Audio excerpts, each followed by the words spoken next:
দেখলেই কানে গুজে দেওয়া যেন মেয়েদের এক দারুণ অভ্যাস। কখনো গোলাপ, রজনীগন্ধা, কখনো বা সূর্যমুখী। কিন্তু কখনো কি কানে ফুলকপি গুজে দিয়েছেন? না তো। কিন্তু আমাদের জনপ্রিয় নায়িকা পূজা চেরি এবার সেটাই করলেন।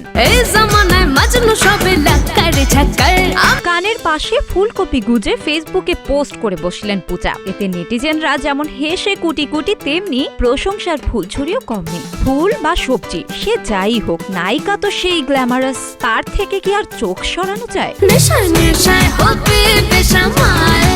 কমেন্ট বক্স ঘুরে চোখে পড়েছে মজার মজার নানান কমেন্ট। একজন প্রশংসা করে লিখেছেন, রজনীগন্ধা ও সূর্যমুখী হার মানবে তোমার রূপের কাছে। তোমার রূপ দেখে লজ্জা পাবে কাঠগোলাপ, আর লাল গোলাপ ভাববে আমার সৌন্দর্যটা যেন আমি হারিয়েই ফেললাম। আরেকজন তো লিখেছেন, কিউট কোনটাকে বলবো বুঝতে পারছি না, আমার কাছে তো দুটোকেই কিউট লাগছে।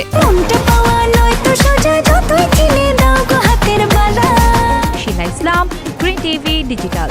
তোমার জন্য মরতে পারি ও সুন্দরী তুমি গলার মালা।